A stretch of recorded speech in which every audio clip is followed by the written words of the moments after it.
Coworkers set up a single black dad with a deaf woman as a joke, but when he started using sign language, the room went dead silent. Picture this: a crowded break room in a Louisville Kroger.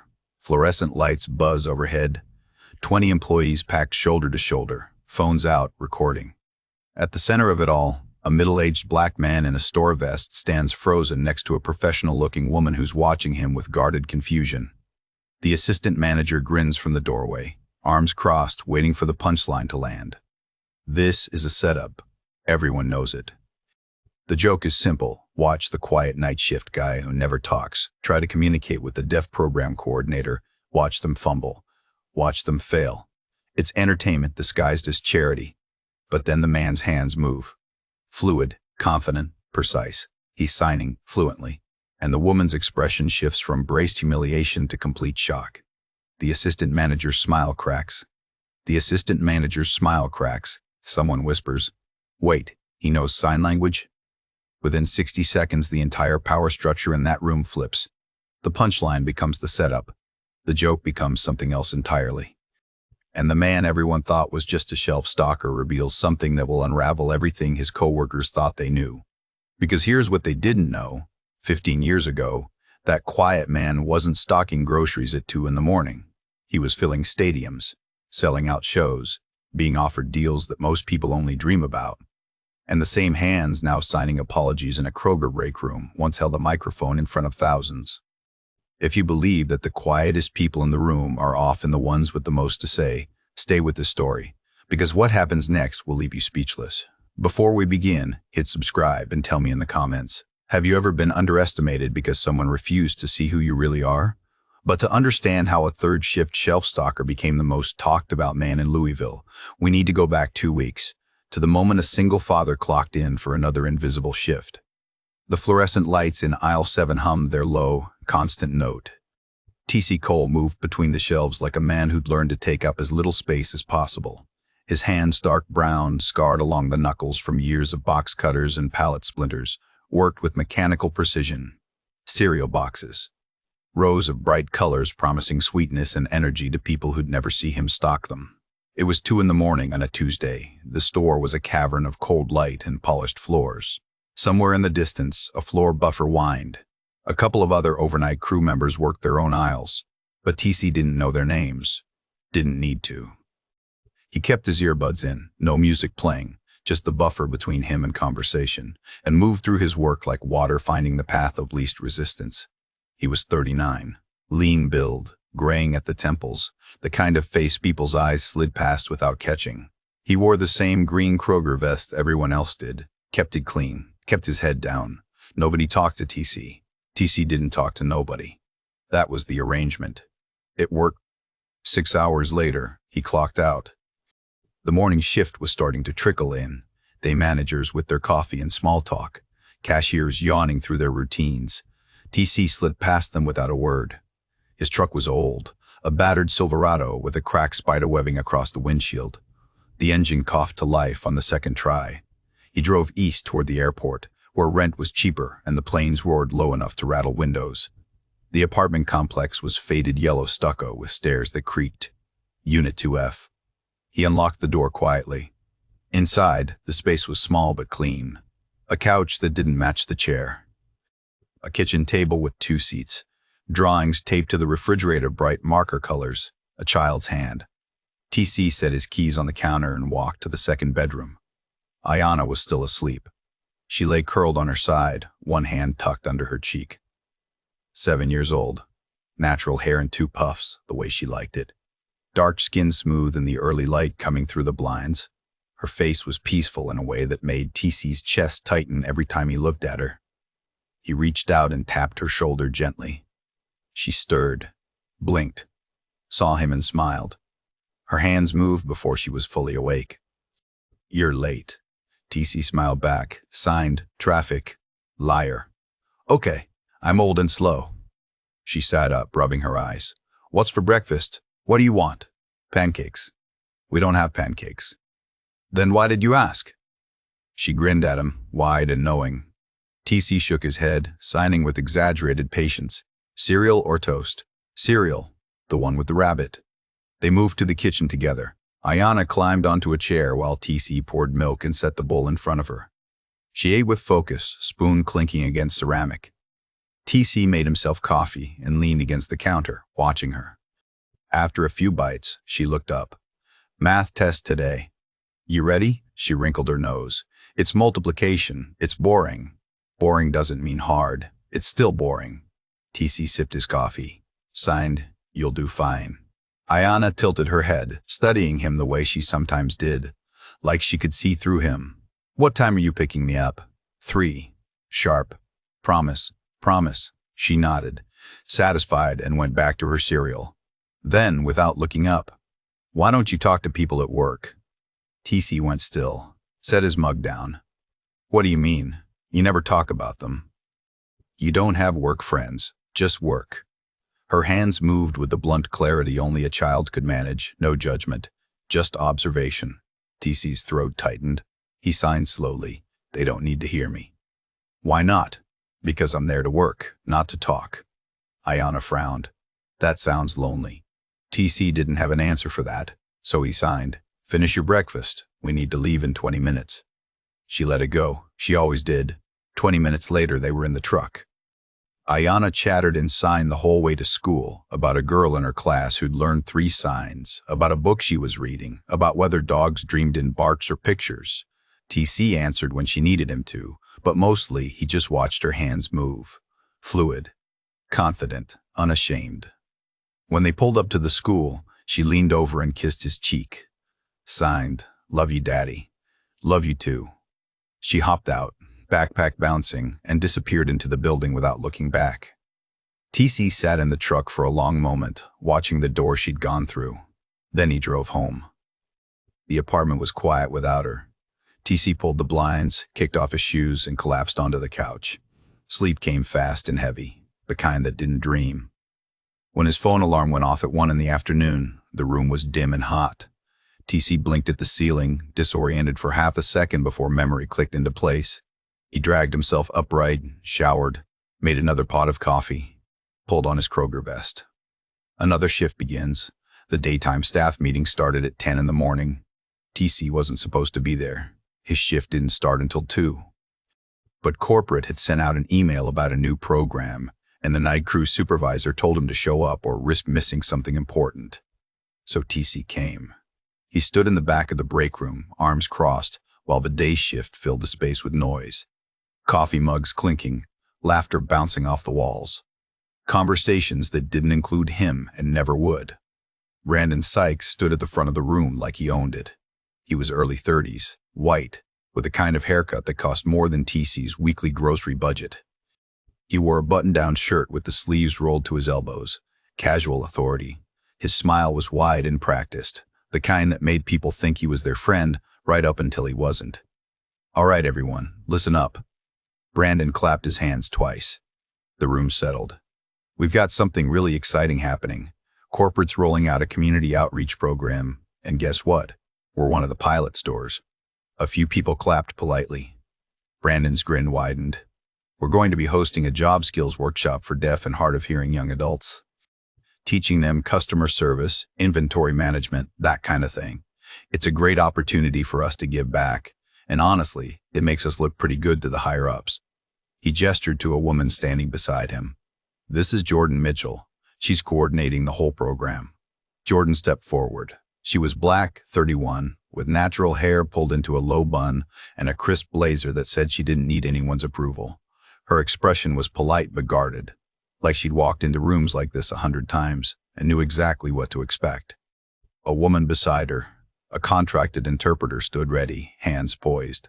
Brandon turned to Jordan and spoke louder than necessary, over-enunciating each word. Jordan, do you want to say a few words? Jordan's jaw tightened. She signed, and the interpreter spoke. I'm looking forward to working with your team. This program is about building real opportunities, not charity. The room nodded awkwardly. Brandon laughed. Great, love the energy. He leaned in, still talking too loud. So, Jordan, are you married? Boyfriend? Just curious. Gotta know if we're gonna have anyone stopping by to check on you. The interpreter relayed the question. Jordan's face went flat. She signed a single word. No, the interpreter said. Brandon grinned like he'd won something. Well, that's good to know. Keeps things simple, right? A few people laughed uncomfortably. Jordan didn't react. She just waited for him to move on. TC watched from the back, his stomach tightening. He knew that grin. He'd seen it before, on people who thought kindness was the same as performance. The meeting wrapped up. People filtered out, back to their registers and aisles. TC stayed where he was, waiting for the room to clear so he could slip out unnoticed. But Brandon saw him. Hey, TC. Brandon waved him over. Didn't expect to see you here, man. You're usually, what, nocturnal? TC walked over slowly, nodded. Good. Glad you came. Brandon's smile sharpened. He glanced toward the hallway where Jordan had just left with the interpreter, then back at TC. His eyes lit up. He pulled two of his day shift crew aside, a guy named Mike and a woman named Stephanie. They leaned in close, and Brandon's voice dropped to a conspiratorial whisper that TC could still hear from 10 feet away. Okay, hear me out. You know TC never talks, right? Like ever. Total loner. And Jordan's new, she's deaf, she's single. I just asked. Mike raised an eyebrow. What are you thinking? I'm thinking we set them up. Stephanie blinked. You mean like, on a date? Exactly. Think about it. TC's been here for years, and he's never mentioned a girlfriend that never goes out. Probably lonely as hell. And Jordan's new in town, probably doesn't know anyone. We'd be doing them both a favor. Mike grinned. That's actually kind of sweet, right? Brandon clapped him on the shoulder. I'm gonna make it happen. TC's jaw locked. He turned and walked toward the exit before anyone could pull him into the conversation. Over the next 3 days, Brandon worked. He cornered Jordan in the training room, phone in hand, translation app open. He typed, TC asked about you. He seems interested. He's shy but really nice. Would you want to get coffee with him? Jordan read the message, her expression unreadable. She signed something back. The app butchered the translation, but Brandon nodded enthusiastically. Great, I'll set it up. 2 days later, he found TC in the stockroom at the end of his shift. Hey man, got a second? TC looked up from a pallet of canned goods, waited. So, Jordan, the coordinator for the new program? She asked about you. TC's brow furrowed. Yeah, I know, right? She said she thought you seemed nice. Wanted to know if you'd be interested in grabbing coffee sometime. I told her I'd ask. TC's hand stilled on the box he was holding. He didn't say anything. I mean, no pressure, Brandon continued, his tone casual, friendly. But she's cool and you're cool, and I figured, why not? Saturday afternoon, 3 o'clock, break room.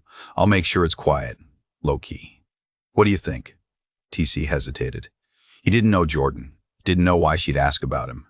But Brandon was his manager, and saying no felt like stepping on a landmine. He nodded once. Awesome. Brandon clapped him on a landmine. He nodded once. Awesome. Brandon clapped him on the shoulder. Just be yourself. TC watched him leave. Something about the interaction felt wrong, but he couldn't name it. Brandon told everyone. By Friday, half the store knew about the date between TC and Jordan. It was framed as a feel-good story, a workplace romance in the making. People smiled when they saw TC. A cashier gave him a thumbs up. Another guy said, "Good for you, man." TC didn't correct them. He just kept his head down and worked. Saturday morning, his phone buzzed. A text from Brandon. Don't forget coffee with Jordan. 3 p.m. Break room. You got this, buddy. TC stared at the message. His thumb hovered over the screen. Then he put the phone down and went to pick up Ayana from a playdate, trying not to think about what 3 o'clock might bring. TC arrived at the Kroger break room at 2:58 on Saturday afternoon. He dropped Ayana at a friend's house and driven back across town, his stomach tight with something he couldn't name.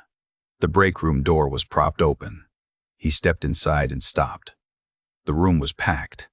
20 people, maybe more. Day shift cashiers, night crew stalkers, managers he'd never spoken to, all of them crammed into the small space with its vending machines and scarred tables. Phones were out. People were grinning. Brandon stood near the coffee pot, arms crossed, looking like a man who'd just told the best joke of his life. TC's jaw locked. He understood immediately. This wasn't a meeting. A woman entered behind him. TC stepped aside to let her pass, and that's when he saw her face. Dark skin, sharp cheekbones, natural hair pulled back in a neat bun. She wore a blazer over a simple blouse, professional and guarded. Her eyes swept the room, taking in the crowd, the phones, the expectant faces. Her expression shifted. Confusion first, then recognition, then something colder. Jordan Mitchell had been lied to, too. Brandon clapped his hands together, loud enough to cut through the murmur. "Okay, lovebirds, we'll give you some privacy." Nobody moved. They just stood there, watching. Waiting. TC looked at Jordan. She was staring at him, then at the crowd, then back at him. Her hands came up slightly, then dropped. She didn't know what to do. Neither did he. Brandon's grin widened. "Come on, don't be shy. We're all rooting for you guys." Someone laughed. Someone else whispered. A phone camera shifted for a better angle. TC felt the heat rising in his chest, not anger, shame. The kind that came from being seen as less than human, from being treated like a punchline. Jordan's face had gone carefully blank. She'd been here before, TC realized. In rooms where people looked at her and saw only what she wasn't. Brandon was still talking, performing for his audience. "This is going to be great, real heartwarming stuff. Just, take your time figuring out how to..." TC's hands moved. He looked directly at Jordan and signed, his movements clear and deliberate. "I'm sorry, I didn't set this up. He lied to both of us. You deserve better than this." Jordan's eyes went wide. The room went quiet. TC kept signing. "He told me you asked about me. He told me you wanted to meet." Jordan's shock was visible on every line of her face. Her hands came up, signing back. "You're fluent?" "Yes. He told me you asked about me." "I didn't." Her expression shifted. Something sharp and knowing settled into place. She signed. "So we're both the joke." "Looks like it." Brandon smiled at Frozen. He stepped forward, trying to regain control. "Hey, what are you guys doing? You can use your words, TC. Come on." Jordan turned to face him. Her hands moved in a sharp, cutting gesture. TC didn't need an interpreter to understand the meaning. TC signed to Jordan again. "Do you want to leave?" She looked at him for a long moment. Then she signed, "No, I want coffee." "Do you actually want coffee, or did he drag you here?" "I want coffee." "Then let's have coffee." Screw his joke. Jordan walked to the small table in the corner and sat down. She pulled out her phone, typed something, and showed it to TC. "There's a coffee maker. Want to make us some?" TC nodded. He moved past Brandon, who was still standing there, mouth slightly open, and started a fresh pot. The crowd shifted uncomfortably. This wasn't going the way they'd expected. Jordan watched TC work, then signed. "How long have you known ASL?" 7 years. My daughter is deaf." "You have a daughter?" "Ayana. She's 7. Jordan's face softened. "That's why you learned?" "Yeah. Most people don't." "Yeah. Most people don't." TC poured 2 cups, brought them to the table, sat down across from her. The crowd was murmuring now, confused. A few people were drifting toward the door. Jordan signed. "I'm guessing they thought this would be awkward. 2 people who can't..." She took a sip of coffee, then signed. "I'm Jordan, for real this time, not through some assistant manager's pity setup." "TC. What's it stand for?" He hesitated. "Terrence." "Nice to meet you, Terrence." They talked. About Ayana. About Jordan's program. About the absurdity of people who thought silence meant helplessness. Jordan's hands moved with professional precision, but there was warmth beneath it. TC found himself relaxing, his own signing becoming more fluid. 5 minutes in, someone near the back whispered, "Wait, are they actually into each other?" Brandon's face had gone red. He was standing by the door, arms at his sides, looking like a man who'd lost control of something he'd built. He didn't say anything, just turned and left. The crowd began to disperse. One by one they filtered out, awkward and uncertain. A few glanced back, most didn't. Within 10 minutes the break room was empty except for TC and Jordan. Jordan signed. "That was supposed to humiliate us." "Yeah, I don't feel humiliate us." "Do you?" TC thought about it. "No." "Good." She smiled. It was the first real smile he'd seen from her. "Do you actually work nights?" "Yeah." "Third shift?" "That's why I haven't seen you around. I don't come around much, I noticed." She finished her coffee, then pulled out her phone. typed something and showed him. Can I get your number? For real, not because some manager set us up. TC typed his number into her phone. She sent him a text. This is Jordan, the woman you didn't ask about but should have. He looked up. Signed, should have. Yeah, I think so. Should have. Yeah, I think so. TC felt something shift in his chest. Something he hadn't felt in a long time. Not hope exactly, but the space where hope might grow. Jordan stood. Signed, I have to go, but I'm glad I came. Even if it was for the wrong reasons. TC stood too. Me too. She walked to the door, then turned back. Her hands moved one more time. Thank you for not making me feel like a joke. TC watched her leave. The break room felt different now. Quieter but not empty. He picked up both coffee cups and rinsed them in the sink. His phone buzzed. A text from Jordan. Same time next week. Actual coffee. Actual coffee. No audience. TC typed back. Yeah. He left the break room and walked to his truck. The afternoon sun was warm on his face. Somewhere across town, Ayana was playing with her friend. Brandon was probably sitting in his office trying to figure out what had just happened. And TC had a coffee date next Saturday that he'd actually asked for. 2 weeks passed, and the coffee became routine. TC met Jordan before his shifts, usually around 1:30 in the afternoon, at a small place 2 blocks from the store. She'd be waiting at a corner table, laptop open, papers spread out. She'd look up when he walked in, and her face would shift, something softer than the professional mask she wore for everyone else. They talked about Ayana mostly. Jordan wanted to know everything.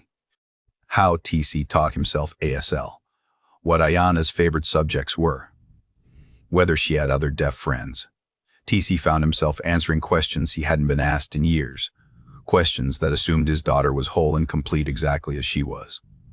Jordan talked about her students, the young adults in the job skills program who'd been told their entire lives that they were limited. The way hearing people spoke louder instead of clearer, as if volume could cross the gap. The exhaustion of constantly translating yourself for people who refused to learn your language. TC understood that exhaustion. He'd watched Ayana carry it since she was old enough to notice people staring. The chemistry between them was quiet but present. The way Jordan's hand would brush his when she reached for the sugar. The way she laughed. A sound she made with her whole body, head tilted back, shoulders shaking. When TC signed something particularly dry, the way they could sit in comfortable silence, phones away, just existing in the same space. It felt easy, real. But while TC and Jordan were building something, Brandon was dismantling something else. It started small. A written warning for clocking in 3 minutes late, something that had never mattered before. TC found it taped to his locker one night, Brandon's signature at the bottom, crisp and official. Then the schedule changed. TC's usual Tuesday, Saturday rotation shifted without notice. Now he worked Sunday through Thursday, which meant he couldn't pick Ayana up from school on Mondays. He had to arrange a sitter, scramble to cover the gap, apologize to his daughter for breaking a promise. In the staff meetings TC was required to attend, Brandon made comments. Never aimed directly at TC, but close enough to sting. We've been talking about transparency, Brandon said one morning, arms crossed, smile fixed. It's important that everyone on this team is honest about their skills and qualifications. We can't have people hiding things just to make others look bad, right? A few people glanced at TC. He kept his face neutral. Brandon continued. Trust is everything in a workplace. When someone breaks that trust, it affects the whole team. The other employees looked confused. TC had been reliable for years, never late, never complained, never caused problems. But Brandon had institutional power, and institutional power didn't need to make sense. Jordan noticed the scheduling changes first. She caught TC one afternoon as he was heading to his truck. Signed, you're working different days now. Yeah, they switched the rotation. Why? TC shrugged. They needed coverage. Jordan's expression sharpened. That's not what I asked. TC looked away. It's fine. Why do you let him do this? TC looked away. It's fine. What was he supposed to say? That fighting back meant being visible, and being visible meant being vulnerable. That he'd spent 15 years learning how to disappear, and he didn't know how to stop? Jordan waited. When TC still didn't respond, she signed, You're better than this. I'm really not. Yes, you are. Her hands moved with quiet intensity. And if you don't believe it, you're teaching your daughter not to believe it either. The words hit harder than TC expected. He drove home in silence, Jordan's challenge sitting heavy in his chest. That night, Ayanna noticed he was late picking her up from the sitter's house. It was only 15 minutes, but she noticed everything. In the truck, she signed, "You were late." "I'm sorry, baby. My shift ran over." She studied him with those two knowing eyes. Then, "Is it because of me?" TC's hands froze on the wheel. "What?" "The schedule change. Is it because I'm deaf? Because it makes things harder?" TC pulled over, turned to face her, signed carefully. "Nothing about you makes anything harder. You hear me?" "Nothing." Ayanna's face was serious. "Then why do you look sad all the time now?" TC didn't have an answer. He pulled her into a hug instead, felt her small arms wrap around his neck, and wished he could protect her from every single thing that would ever try to make her feel like a burden. The formal written warning came 3 days later. Brandon called TC into his office at the end of a shift. The space was small and windowless, with motivational posters on the walls and the faint smell of burnt coffee. Brandon sat behind his desk, fingers steepled, performing concern. "TC, thanks for coming in. Have a seat." TC sat. Brandon slid a piece of paper across the desk. "I hate to do this, man. I really do. But I've been reviewing your employee file, and there's a pretty significant issue we need to address." TC looked at the paper. Official Kroger letterhead, his name at the top. "You listed your skills when you were hired," Brandon continued. "And nowhere on that application did you mention fluency in American Sign Language. That's a pretty big omission, don't you think?" TC's jaw tightened. "Now, I'm not saying you lied," Brandon said, his tone carefully calibrated. "But withholding relevant information, that's misrepresentation. And in a workplace built on trust, that's a problem." TC looked up, met Brandon's eyes, saw the satisfaction there, barely hidden beneath the professional mask. "This is a formal written warning," Brandon said. "It goes in your file. One more issue, any issue, and we'll have to escalate to termination review. I really hope it doesn't come to that. I'm rooting for you, buddy. I really am." TC took the paper, stood, walked out without a word. In the parking lot, he sat in his truck and stared at the document. The words blurred. His hands, the same hands that had once made entire rooms laugh, that now told bedtime stories to his daughter in a language most people would never learn, tightened on the steering wheel until his knuckles ached. Brandon wasn't done. TC could feel it. This was just the beginning. That night, TC sat at the kitchen table with Ayanna while she finished her math homework. The apartment was quiet except for the hum of the refrigerator and the occasional rumble of a plane overhead. Ayanna's pencil scratched across the paper, her face scrunched in concentration. She finished the last problem and looked up. Her hands moved slowly, hesitant. "Kids at school made fun of me today." TC's chest tightened. He signed, "What happened?" "They said I talk weird, with my hands." Ayanna's fingers trembled slightly. "One boy said I'm broken." TC reached across the table, took her hands in his, signed carefully, "You're not broken, you're perfect." Ayanna pulled her hands away. "Then why does everyone look at me like I'm different?" "Because people don't understand. That doesn't make you wrong." She was quiet for a moment. Then her hands moved again, faster now, frustration bleeding through. "Why don't you ever talk about Uncle Deshaun anymore?" TC went still. "There aren't any pictures of him. You won't tell me stories. It's like he didn't exist." TC's hands felt heavy. He signed, "It's not like that." "Then what's it like?" Ayanna's eyes were too knowing for 7 years old. "Did he do something bad?" "No, he was good. He was the best person I knew." "Then why won't you talk about him?" TC didn't have an answer. The silence stretched between them, thick and uncomfortable. Ayanna's next question came slower, each sign deliberate. "Did Mom leave because she thought I was too much work?" TC's breath caught. "What? No, baby, no. You told me she left because she couldn't handle things, because I needed extra help." Ayanna's hands were shaking now. "Are you leaving too? Just in a different way?" The question hit like a fist to the stomach. DC stood, moved around the table, knelt beside his daughter's chair. He signed, "I'm not leaving. I'm never leaving. You're here, but you're not here." Your small hands moved with brutal clarity. "You don't talk about the people you love. You don't have friends. You just work and sleep and take care of me. Like you're waiting for it all to be over." TC pulled her into a hug. felt her body shake against his chest. He didn't know what to say because she was right. The next day, Jordan noticed something was wrong the moment TC walked into the coffee shop. She signed. What happened? Nothing. Don't lie to me. TC sat down, ordered coffee he didn't want. Jordan waited, patient and steady. Finally, TC signed. Ayanna asked me about my brother. The one who died? TC nodded. Jordan's expression softened. What did you tell her? Nothing. I don't talk about him. Why not? TC looked away. Because then her hands moved, gentle but firm. I lost my sister, heart condition. Same as your brother probably. She was 19. TC looked up. Her name was Maya. She was deaf, like me. Funny, stubborn, impossible to argue with. Jordan's hands moved with the weight of old grief. When she died, I didn't talk about her for 2 years. I thought if I didn't say her name, it wouldn't feel real. What changed? I realized silence doesn't protect the people we lost. It just makes us disappear too. Jordan leaned forward. Your brother existed. He mattered. Your daughter deserves to know him.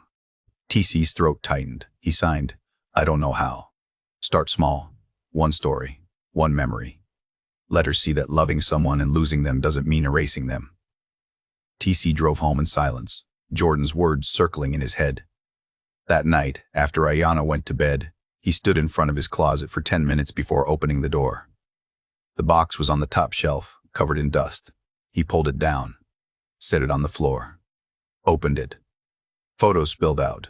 Deshawn at 15, grinning at the camera, hands mid-sign. Deshawn at 20, standing next to TC at a comedy show, both of them laughing. News clippings, TC Cole, the next big thing in stand-up.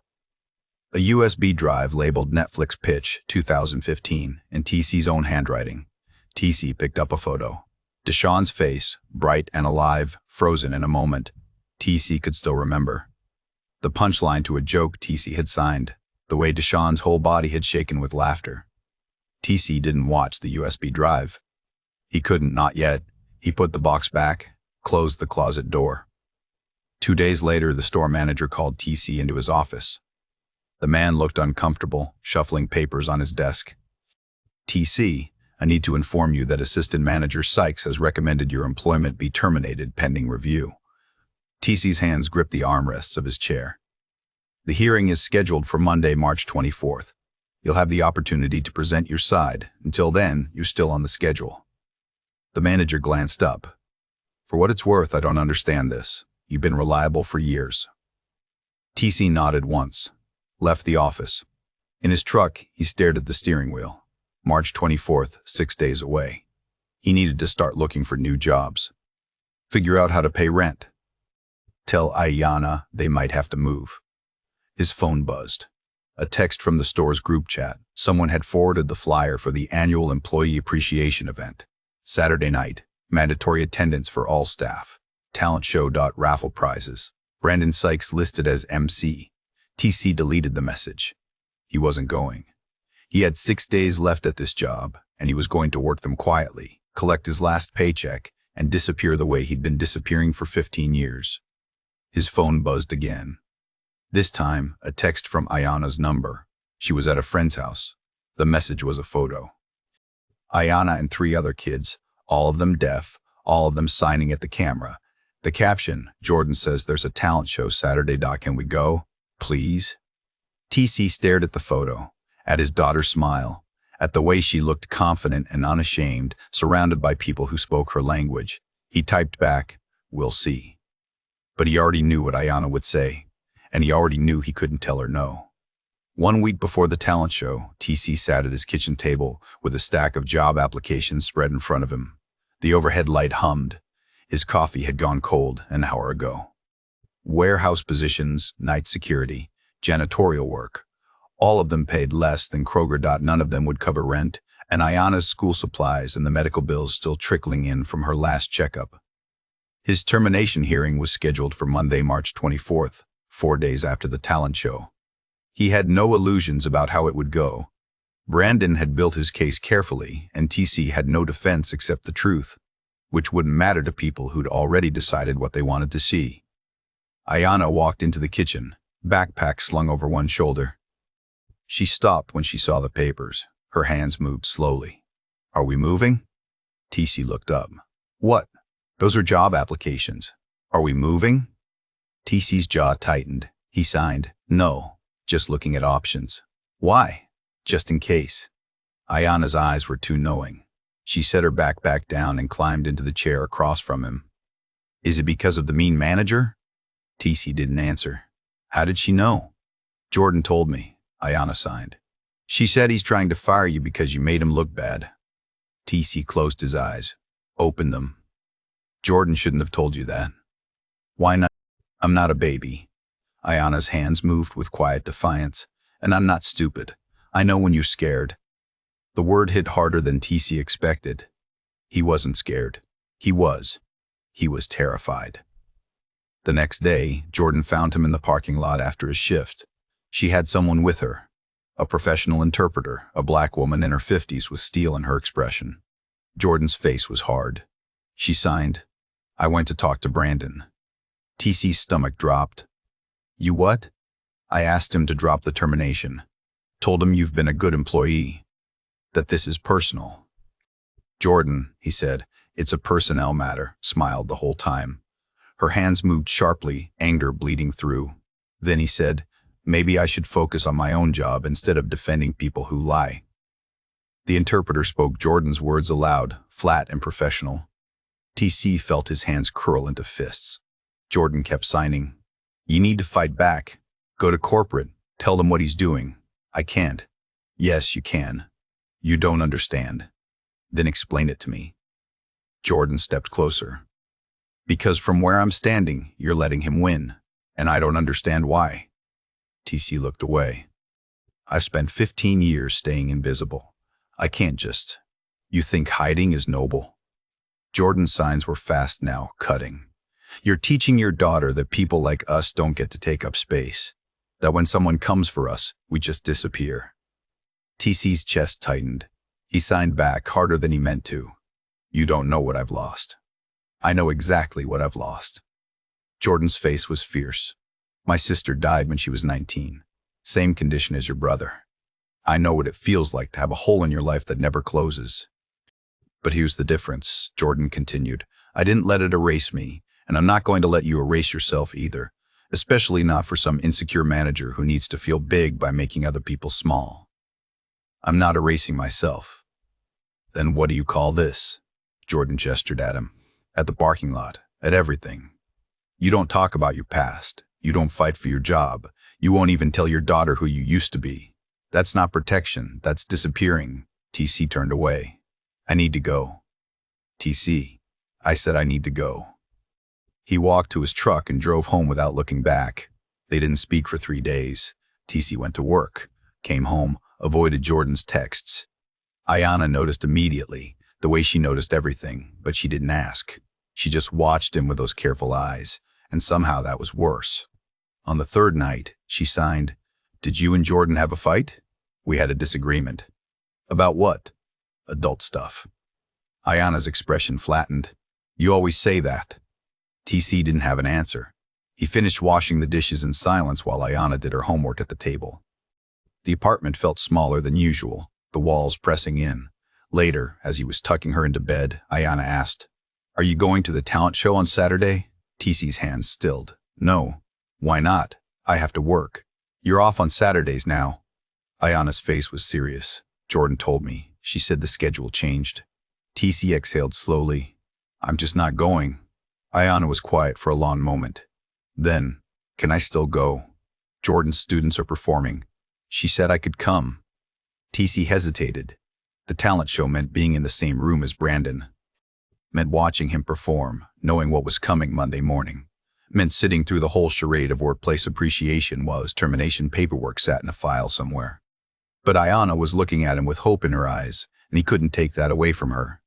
Yeah, he signed. I'll drop you off. You won't stay? I'll pick you up after. Ayana's disappointment was visible, but she didn't push.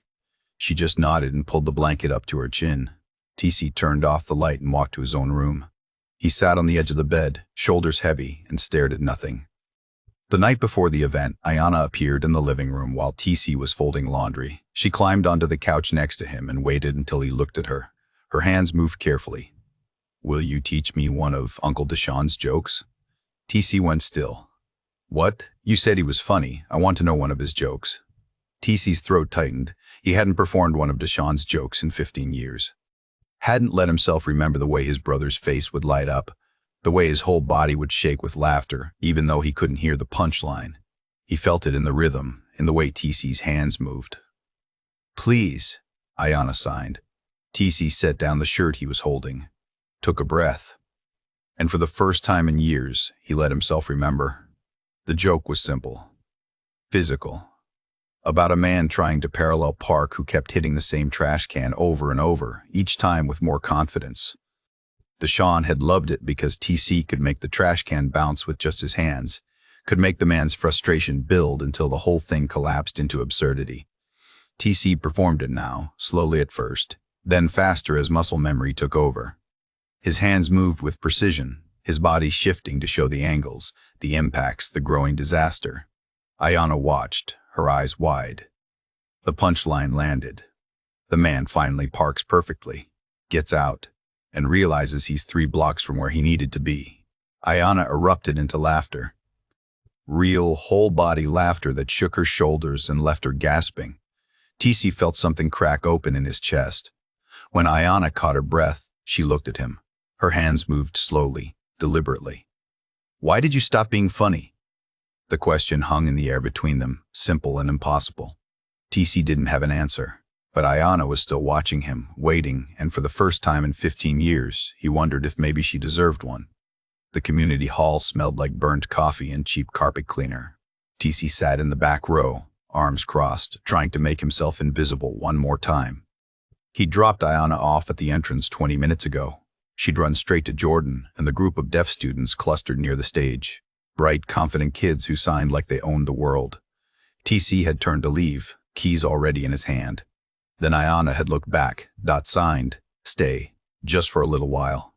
So he stayed. The hall was packed. Kroger employees and their families filled the folding chairs, chatting over styrofoam plates of cookies and punch. A banner hung across the stage, E-Employ. Appreciation Night. Balloons sagged in the corners. The overhead lights were too bright, washing everything in harsh yellow. TC found a seat in the last row. Jordan was 3 rows ahead with her students. She hadn't looked back at him since he'd walked in. Ayanna sat beside her, face glowing, hands moving in rapid conversation with the girl next to her. The talent show started. A cashier sang karaoke, off-key in earnest. A stock boy did a magic trick with a deck of cards that fell apart halfway through. People clapped politely. A woman from Delhi performed a monologue from a play. TC didn't recognize. More polite applause. Then Brandon Sykes took the stage with an acoustic guitar. He wore jeans and a button-down shirt, sleeves rolled up, the picture of casual confidence. His smile was wide as he adjusted the microphone stand. All right. Thank you all for coming out tonight. His voice boomed through the speakers. I know you're all here for the free cookies, but I promise my set's worth staying for. Scattered laughter. Brandon strummed a chord, winced, adjusted a tuning peg. So I've been working on some original songs. This first one's called The Manager's Blues. He played. It was competent but forgettable. 3 chords and lyrics about dealing with difficult customers. The melody wandered. Brandon sang with too much vibrato, trying to sound soulful. The crowd clapped when he finished. Brandon beamed. Thank you. Now, I know what you're thinking. Brandon, you should quit your day job. But hey, someone's got to keep this store running, right? More polite laughter. Brandon set the guitar aside and picked up the microphone. All right, let's switch gears. I've been working on some stand-up material too. You guys ready? A few people clapped. Brandon launched into his routine. 5 minutes of jokes about customers who didn't understand sale signs, managers who took credit for other people's work. Then a pause, a knowing look. Just kidding, I would never do that. Humor about corporate meetings and inventory systems. Self-deprecating comments about his divorce that landed awkwardly. The crowd was quiet. A few people checked their phones. Brandon's smile stayed fixed, but sweat was starting to show at his hairline. He tried a bit about dating apps. Nothing. A joke about his ex-wife. Silence. Brandon's voice got louder, more insistent. He was pushing now, trying to force the laughter that wouldn't come. Then he stopped mid-sentence. His eyes scanned the crowd, landed on the back row. On TC, something shifted in Brandon's expression. He'd found his recovery. "Hey," Brandon pointed. "TC, come on up here, man." TC's chest tightened. "No, seriously, everyone, this is TC. Works night shift. You've probably never seen him because he's basically a ghost." Brandon laughed. "TC, come on up." People turned in their seats. TC didn't move. "Don't be shy." Brandon's voice had that edge to it now, the one he used when he wanted something and expected compliance. "I heard you're a real ladies' man now. You and Jordan hit it off, right?" Uncomfortable laughter rippled through the crowd. Jordan's posture had gone rigid. "Come on, TC, give us some tips. How'd you get Jordan to like you? What's your secret?" More laughter, louder now. People were watching. TC could feel eyes on him. On Jordan, top people were watching. TC could feel eyes on him, on the dark skin of his face heating with shame, on the way he'd gone absolutely still. Brandon waved him up, grinning. "You never talk, you never socialize, and somehow you're the one who lands a date. Share the wisdom." TC's hands gripped the armrests of his chair. His jaw locked. Every muscle in his body screamed at him to leave, to stand up and walk out and let Brandon have his moment. Jordan turned in her seat. Her face was hard, furious. She signed something TC couldn't see. Then Ayanna stood. She was small in the middle of the crowd, 7 years old with her hair in neat braids and her chin up. She walked down the aisle toward the stage, steady and sure. People shifted to let her pass. She stopped in the center aisle, 10 feet from where Brandon stood, and turned to face her father. Her hands moved, clear and deliberate, every sign precise. "Show them who you are, Daddy." The crowd went quiet. Ayanna's expression was fierce, unafraid. Her next signs were slower, weighted with something deeper than a child should have to carry. "Show them you're not scared." TC looked at his daughter, at the way she stood there, waiting, trusting him to be more than the man who disappeared into the background. At Jordan, who'd turned fully now, eyes locked on his. At the crowd of strangers who'd spent weeks watching him like furniture. At Brandon, still on stage, microphone in hand, smile starting to crack at the edges. TC's hands released the armrests. He stood. TC walked down the center aisle. His worn sneakers made no sound on the thin carpet. People shifted in their seats to watch him pass. This quiet man in jeans and a faded t-shirt, graying at the temples, moving like he was walking to a funeral instead of a stage. Brandon stepped aside, still holding the microphone. His smirk was confident. This was it. The final humiliation. TC would freeze, stammer, maybe try to leave. The crowd would laugh. Brandon would come out the hero for trying to include him. TC reached the stage, took the 3 steps up, turned to face the audience. He didn't take the microphone. His hands came up instead. TC began to sign. His movements were fluid, expressive, nothing like the careful, measured signing he used with Ayanna at home. This was different. Physical. His whole body became part of the language. Shoulders shifting, head tilting, facial expressions exaggerated and precise. He wasn't just communicating, he was performing. Jordan sat forward in her seat. For 3 seconds, she didn't move. Then she stood, walked to the front, and positioned herself beside the stage. Her voice carried across the room, interpreting TC's signs aloud. "So I work 3rd shift at a grocery store," TC signed. Jordan spoke. "Which means I see humanity at its absolute worst. 3 a.m. is when people buy the weirdest combinations of items. Ramen noodles, duct tape, and a single cucumber combinations of items. I don't ask questions. I just scan and judge silently." A few people in the audience smiled. TC's hands kept moving. "But the thing about working nights is, nobody sees you. You're invisible, which is great until you realize you've been invisible so long, people forget you're a person." His hands shaped the words with rhythm, with timing. They start conversations like, "You're not there. I've heard everything. Affairs, financial crimes. One guy's entire plan to fake his own death for insurance money. I'm like, sir, I make $12 an hour. I'm not the FBI. But also, maybe don't commit fraud in aisle 7. Laughter rippled through the crowd. Small at first, testing. TC built on it. His signing became bigger, more animated. He told a story about a woman who tried to return a rotisserie chicken she'd clearly eaten half of, insisting it had been defective.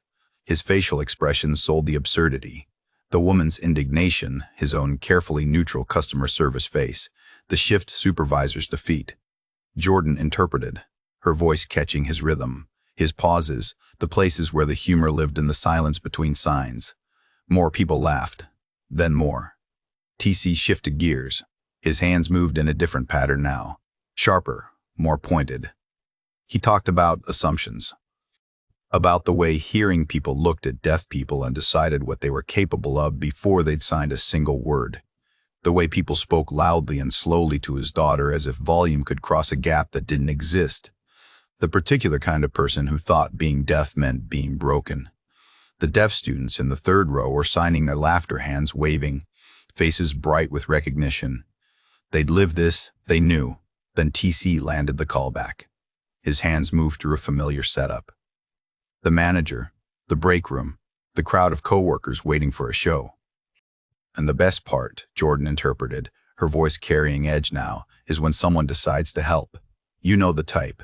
They see two people who don't fit their idea of normal and think, I should fix this. Set them up. Make them perform their awkwardness for entertainment. TC's signing was razor sharp. Because nothing says I care about you like turning your loneliness into a punchline for people eating grocery store cookies. The laughter was loud now. Real. Someone in the back whooped. Brandon stood frozen at the edge of the stage, his face going red. TC kept going. He built to the closer, his hands moving with the precision of someone who'd spent years crafting comedy, who understood timing like breathing. He signed about the difference between being heard and being listened to. About people who spoke without saying anything and people who said everything without speaking. About his daughter, who taught him that silence wasn't empty. It was just a different kind of full. You want to know the real joke? TC signed, and Jordan's voice dropped to match his intensity. The real joke is thinking that someone's worth is measured by the sounds they make. That quiet means nothing. That different means less. The real joke is missing the whole person standing right in front of you because you never bothered to learn their language. The room exploded. People were on their feet. Applauding, the deaf students were signing applause, hands raised, waving. Ayana was in the third row, tears streaming down her face, laughing so hard her shoulders shook. Jordan kept interpreting even as she smiled, even as her own eyes went bright. TC stood on the stage, hands at his sides now, breathing hard. He looked different, taller, more solid, like he was taking up space for the first time in 15 years. A woman in the middle section stood up, phone in hand, staring at her screen. She looked from the phone to TC and back again. Holy shit, she said, loud enough to carry. You're TC Cole. You had that Netflix deal. What happened to you? The noise drained from the room. TC looked at Jordan. She was already watching him, waiting. He signed slowly, deliberately. She interpreted, her voice quiet but clear. Life happened. But I'm still here. The crowd erupted again, but TC wasn't watching them anymore. He was looking at Ayana, at Jordan, at the deaf students who were signing at him, asking questions he couldn't answer yet. Movement at the edge of his vision. Brandon, walking toward the exit, shoulders hunched, face down. He pushed through the double doors and disappeared into the parking lot. The store manager, a gray-haired man in a polo shirt TC had only spoken to twice, was standing at the front of the room, staring at TC with an expression somewhere between confusion and alarm, like he'd just watched his night janitor turn into someone he didn't recognize at all. 2 days after the talent show, TC's phone wouldn't stop buzzing. The video had spread fast. Someone had filmed his performance and posted it online with the caption, Kroger employee's secret past as comedy legend. By Monday morning, it had 40,000 views. By noon, a local news station had called asking for an interview. TC sat at his kitchen table, staring at the missed calls, trying to process what was happening. Corporate launched an internal review that same day. 5 employees came forward with complaints about Brandon, written warnings issued without cause, schedule changes designed to punish, comments about people who don't belong here. The store manager, who'd watched TC perform and then spent Sunday reading through personnel files, forwarded everything to regional HR. Brandon resigned on Tuesday before they could terminate him. Wednesday morning, TC received an email from corporate. They were dropping all disciplinary actions. They wanted to offer him a new position, community outreach coordinator, working with Jordan to expand the job skills program, flexible hours, better pay, room to perform if he wanted to. TC read the email 3 times before he believed it was real. Thursday, he met Jordan at the coffee shop. She smiled when she saw him. The first time they'd seen each other since the talent show. She signed, "So, you're famous now." "I'm not famous now. I'm not famous." 40,000 views says otherwise. TC shook his head. "That's not famous. That's just people being curious." "I don't know. What's stopping you?" TC's hand stilled. He looked at his coffee. "I've been invisible for 15 years. I don't know how to be anything else." Jordan signed slowly, deliberately. "Then maybe it's time to learn." 3 months later, TC stood in the Kroger training room with Jordan, watching a group of deaf young adults practice customer service scenarios. The room was bright, warm. The students signed rapidly to each other, laughing, confident. Jordan signed something to a student, then turned to TC. "You're staring." "Just thinking." "About what?" "About how different this feels." Jordan smiled. "Good different?" "Yeah, good different." They were dating now. It had happened gradually, coffee turning into dinner, dinners turning into weekends, weekends turning into the kind of easy partnership that felt like it had always existed. Jordan had met Ayanna officially, and Ayanna had declared Jordan acceptable, with the solemnity of a 7-year-old passing judgment on the entire world. TC performed once a month now at a deaf community center on the entire world. Small shows, intimate crowds, half deaf, half hearing. Ayanna had started performing with him. Short bits, simple jokes, her timing already sharp. She was fearless in a way TC had never been, even at his peak. The Kroger, where it all started, displayed a small framed photo near the entrance. TC and Jordan with the first graduating class of the program, 15 young adults holding certificates, faces bright with possibility. 6 months after the talent show, TC stood backstage at the Deaf Community Center and tried to steady his breathing. Tonight was different. Tonight was Deshaun. The anniversary of his brother's death had always been the hardest day of the year. TC usually spent it alone, quiet, trying not to think about the phone call that had come while he was on stage, the way he'd finished the set anyway, because he didn't know what else to do. But this year, he'd decided to do something different. The room was packed. Deaf and hearing audiences mixed together, over 100 people crammed into folding chairs. Ayanna sat front row, Jordan beside her. The deaf students from the program filled the second and third rows, hands already moving in quiet conversation. TC walked onto the stage. He didn't say anything, just raised his hands and began to sign. He told stories about Deshaun, about learning ASL so he could make his little brother laugh, about the way Deshaun's face would light up when TC signed a punchline, the way his whole body would shake with laughter even though he couldn't hear a sound. About Deshaun sitting front row at every show, the best audience TC ever had. The room was completely still. TCC ever had. The room was completely still. TCC signed about grief, about disappearing, about 15 years of silence that felt like loyalty but was really just fear.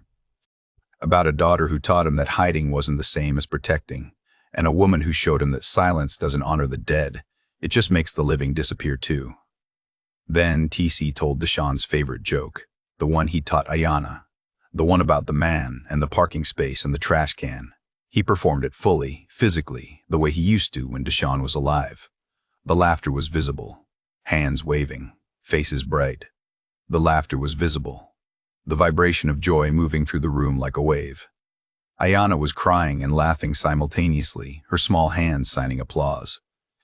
Jordan was smiling, tears on her cheeks. The deaf students were signing so fast their hands blurred. TC finished the set and stood there, breathing hard, feeling something that had been locked tight for 15 years, finally loosen in his chest. After the show, TC and Ayanna drove to the cemetery. Jordan stayed behind to help clean up, giving them space for this part. They walked to Deshaun's grave in silence. The stone was simple, Deshaun's grave in silence. The stone was simple. Deshaun Cole, 1992-2015. Beloved brother. TC signed to the headstone, knowing Deshaun wouldn't see it but needing to say it anyway. I'm not hiding anymore. Ayanna's hand tightened on his shoulder. They stayed for a few more minutes, quiet, then walked back to the truck. Jordan was waiting in the parking lot of the community center, leaning against her car. She signed, "How was it?" "Good," TC signed back. "It was good." The three of them walked toward the street together. Louisville stretched out around them. Street lights glowing orange, the sound of distant traffic, the spring air warm and clean. TC's hands moved as he signed something to Jordan. She laughed, signed back.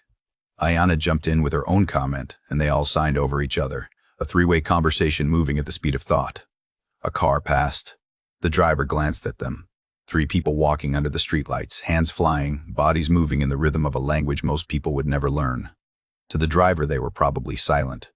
But TC knew better. This wasn't silence. This wasn't silence. This was a different kind of sound. The kind that didn't need ears. The kind that happened when people really saw each other, really listened, really paid attention to the things that mattered. Ayanna signed something that made Jordan laugh. TC smiled, his hands moving to respond. They turned the corner together. Three people who'd found each other because someone had tried to make them a joke, and discovered instead that the punchline was never the point. The point was this: the people who see you without sound hear you the loudest. And the cruelest joke can become the greatest gift if you're brave enough to make it real.